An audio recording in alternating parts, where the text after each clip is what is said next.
Hello, and welcome to Season 4 of the Atlanta Opera's BlinkOpera podcast. I'm soprano Susanne Burgess, and I'm excited to return to the Atlanta Opera to perform the role of Helena in A Midsummer Night's Dream. I'm thrilled to be your host for this week's episode on Britten's adaptation of Shakespeare's chaotic comedy, rife with magical potions, mistaken identities, perplexed lovers, and more. One fact that I find interesting about A Midsummer Night's Dream is that the flower, which produces a love potion, causing much of the chaos in the show, is actually a real flower called Love in Idleness. It's said to be a white flower, a sort of pansy, struck by Cupid's arrow, causing it to turn purple and produce a love potion.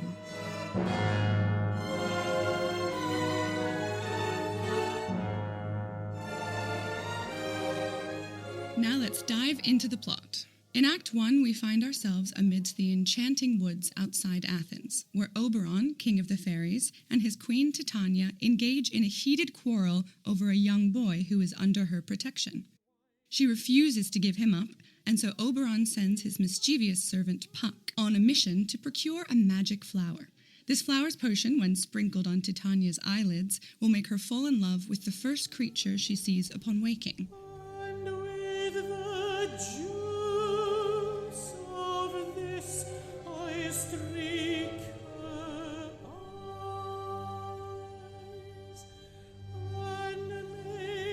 Meanwhile, Lysander and Hermia, a pair of young lovers, flee the oppressive laws of Athens, seeking refuge in the forest. They decide to elope and set off into the woods.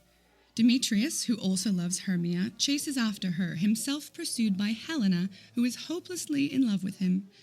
But Demetrius scornfully rejects her and runs off into the forest. Oberon, who has witnessed their argument, orders Puck to seek out Demetrius and make him fall in love with Helena, with the help of a magic love potion. Amidst this chaos, a group of amateur actors led by Peter Quince gather to rehearse a secret play for the wedding of Theseus, Duke of Athens, to Hippolyta, Queen of the Amazons.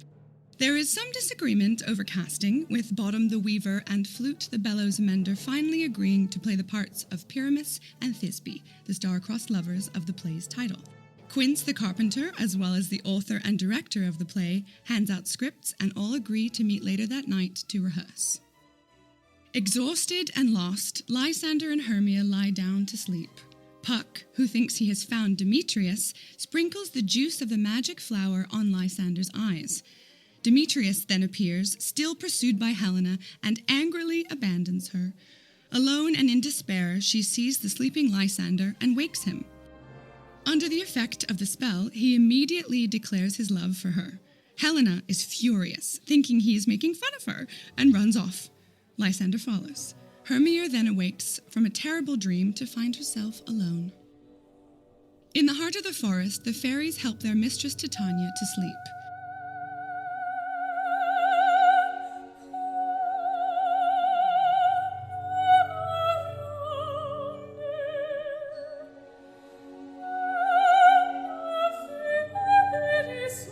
Oberon sneaks in to put the love potion on her eyes, hoping that she will wake when something vile is near.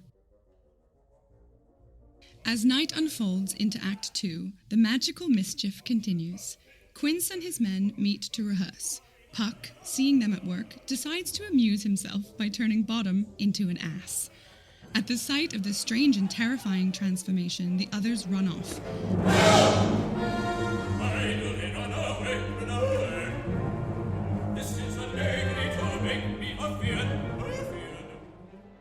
Bottom sings out loud to keep his courage up.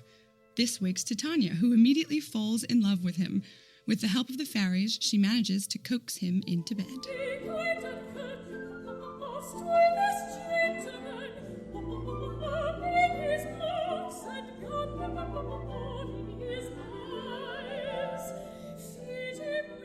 Oberon, initially delighted that Titania has fallen for a donkey, realizes that Puck's error has enchanted the wrong Athenian.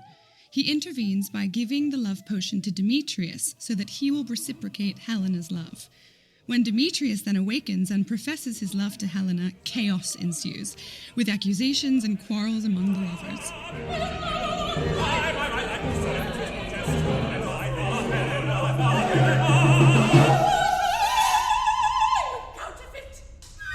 Enraged at Puck, Oberon gives him an antidote to administer to Lysander.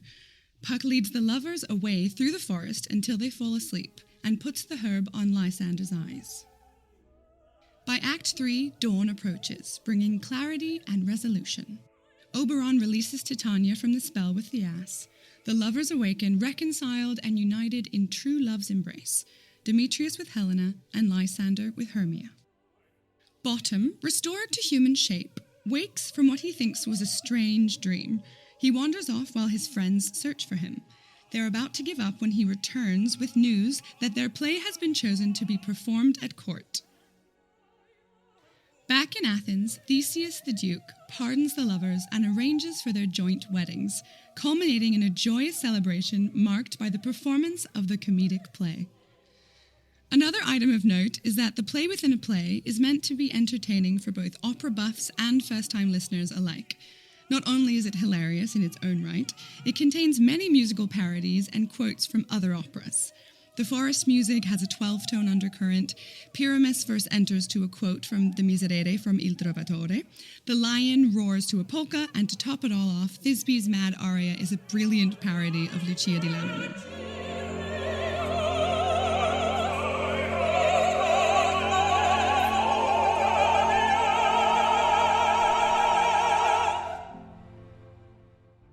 I'm soprano Susanne Burgess. Thank you for joining me on this week's episode of the Atlanta Opera podcast, BlinkOpera. If you enjoyed learning more about A Midsummer Night's Dream, please rate and review this podcast on Apple Podcasts. It's a great way for more people like you to find out about our content. And don't forget to follow the Atlanta Opera podcasts for more great episodes.